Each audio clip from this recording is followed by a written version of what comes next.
Hey, I'm Melissa. And I'm Whitney. We started this true crime podcast over a glass of wine and quickly turned from true crime listeners into true crime advocates. So get comfy, pop a cork, and grab a glass because we have work to do.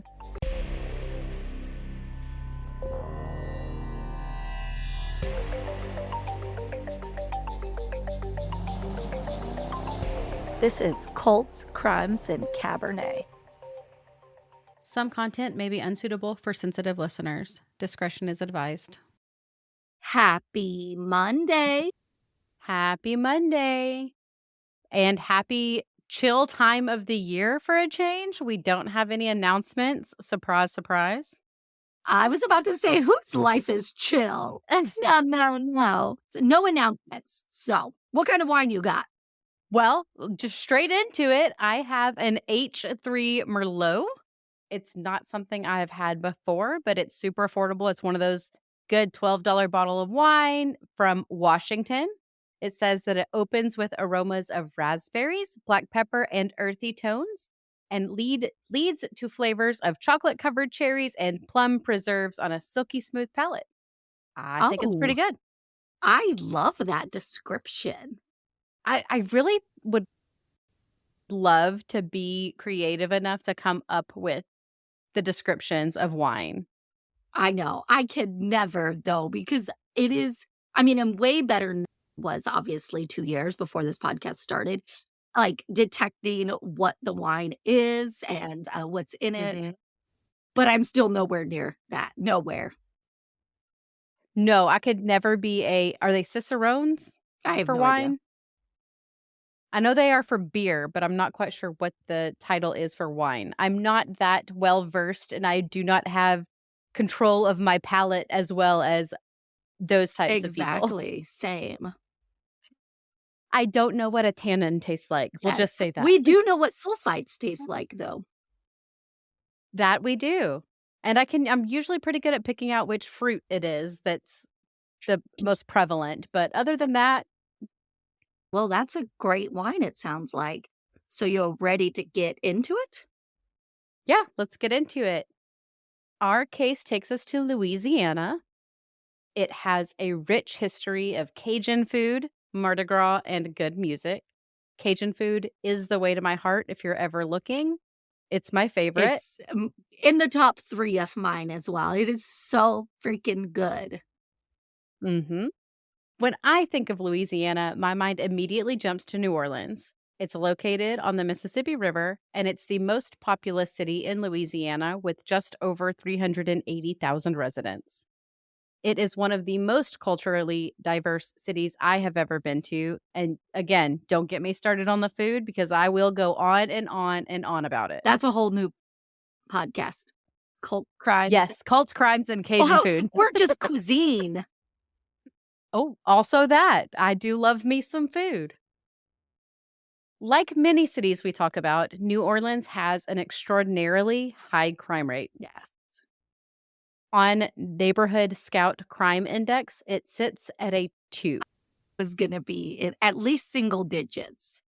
Chance of becoming a victim of a violent crime is 1 in 72 in New Orleans, and then 1 in 147 in the whole state of Louisiana. Oh, wow. So all of these statistics just to say it sees its fair share of crime. Sums it up right there.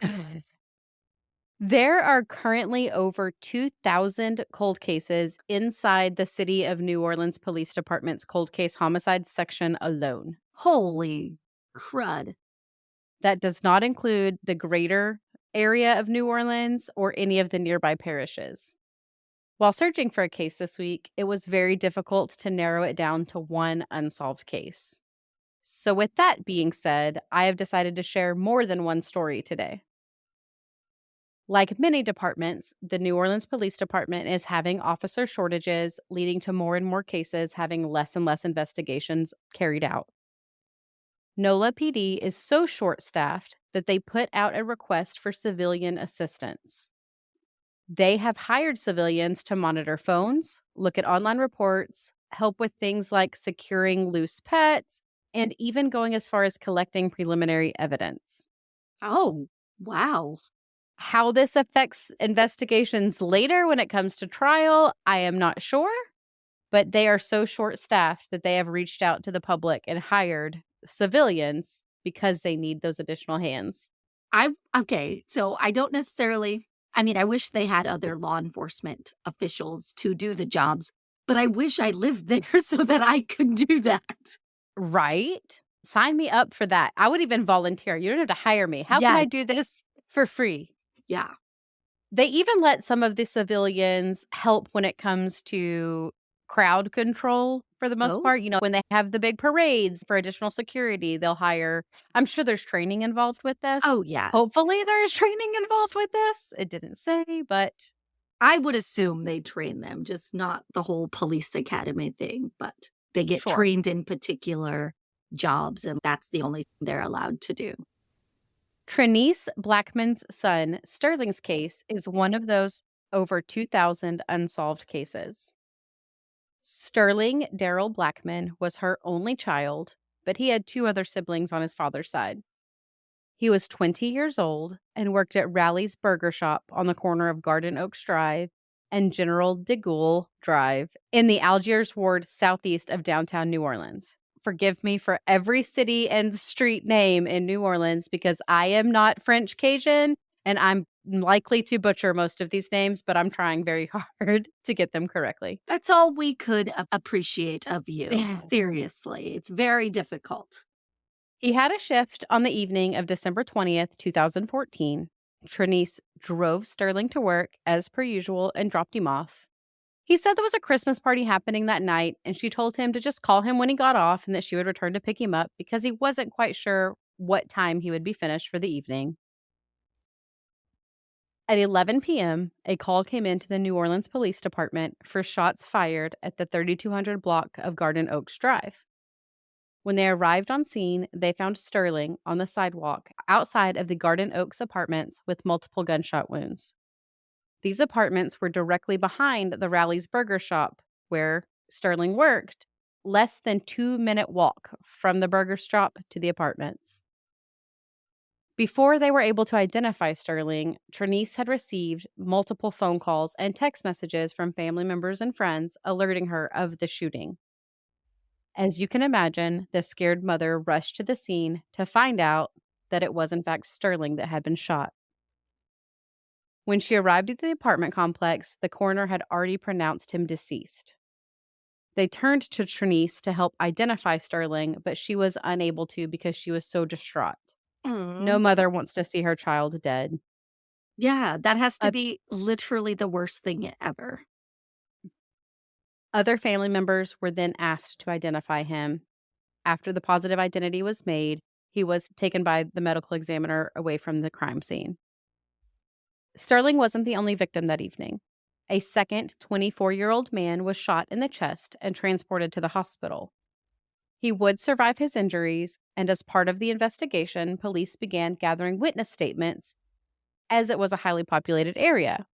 There were people outside that saw as well as cameras in the vicinity, but no one wanted to talk to law enforcement. I wonder if it's due to fear of retaliation or if they just weren't into cooperating with police. The little information they did receive led to someone with the nickname of Gunner. That's all the information they were given. Even the second victim was not willing to speak to police. He even originally denied being shot. Well, I think they're going to know that. Police literally said, "I can see the bullet wounds in your body. What do you mean you weren't shot?" Were they able to get anything off of the video surveillance? Nothing has been released if they were. Trinice wakes up every single day praying for answers and for other parents who have to go through the same pain she does. Detective Alcoyne is still seeking answers in Sterling's murder. He also wants the public to know that they can submit a tip and remain anonymous if they would just come forward and help gain justice for Sterling and his mother. Of course, in Sterling's case, if you know anything, you can call the New Orleans Police Department at 504-821-2222 or the New Orleans Crime Stoppers at 504-822-1111. Now, remember, I said that I wasn't sharing just one case because that wasn't very much. We don't have a lot to go on, and poor Sterling's mother has to wake up every day wondering who killed her only son. Barely 10 miles north from where Sterling was murdered, another young man would lose his life. On Friday, April 27th, 2012, 15-year-olds Brandon Shane Adams and his girlfriend, Christine Dominique Marcelin, met up at Sampson Park on the corner of Louisa and Benefit Streets in the Desire area of New Orleans. Brandon was an honor student in the 8th grade at Kip Believe Charter School. He was a good athlete, student leader, and made good grades. One of his best talents was cooking hamburgers and always being fashionable. He loved him some snapback hats and fancy Aw. tennis shoes. Oh, so cute. At one point, Brandon is seen getting in an argument at this park with two young men, and he ultimately ignores them. Christine said it had something to do with the park being in, quote, their territory, and that because he wasn't from the area, he wasn't allowed to play there. To me, it sounds like typical teenage boy drama. Holy moly, yeah. As the evening progresses, Brandon's mother sends her older son, Eric, to tell Brandon it's time to come home. Brandon and Christine say their goodbyes, and Christine watches the two brothers set out on their way home. They walk down Montague Street on their way home and stop in at a convenience store for some candy and then carry on their way. As they head down Pleasure Street, they are confronted by two masked gunmen on foot. The gunmen fire on the teens, and Brandon was struck multiple times, including once in his head. Eric was struck in his back and his leg, but would survive his injuries. Brandon died on scene just 1 block from his home. Oh, gosh. Even though the shooting happened out in the open, where people were witnesses, where there were cameras, there were little to no leads for law enforcement to go on. It seems to be a running trend that no one talks about the crime in New Orleans. This is just like if people ever expect it to change and get cleaned up, then someone's going to have to come forward and kind of tell police what's been going on. Sunday, after Brandon's murder, his girlfriend Christine visited Brandon's family. She was invited to speak at Brandon's funeral, and her name was even added to the program. The community held a candlelight vigil that evening that Christine attended, and she called a family member saying she needed a ride home, and then a few moments later called back again saying, "Never mind, Brandon's brother Eric will give me a ride home after they pick up Brandon's great aunt." Sadly, Christine never made it home that night. What in the flip? I knew this is where you were going, but I'm like, there's no way. No way. Her body was found by an unhoused person Monday morning around 7 a.m., about 13 miles away in the wooded area of the 5,000 block of Alcee Fortier Boulevard. She died from multiple gunshot wounds. Christine had dreams of attending Princeton University and becoming a veterinarian, as she also attended Kip Believe Charter School. Brandon's mother believes her son was murdered over what seemed to be a claim for turf, and that Christine was targeted because she could have pointed out the two males that Brandon had the altercation with. Police do believe that these two crimes are related, and originally, police even believed that Eric, his brother, was responsible for Christine's murder. Oh, gosh. They thought Eric was angry about the encounter in the park and that Christine had set him up by inviting him to that specific park that fateful day. In fact, police even charge Eric with second-degree kidnapping, second-degree murder, conspiracy to commit second-degree murder, and obstruction of justice. He was arrested, and jailhouse informants later testify that Eric was bragging about killing Christine in jail. Okay. During the trial, however, Eric would be acquitted of all charges except the obstruction of justice charge. Eric lied to authorities when he provided them with a wrong cell phone when he had been served a search warrant. Eric was sentenced to 20 years in prison, and as of today, police have never found Eric's actual cell phone. What? I have so many questions right now. Let me see if I can answer them.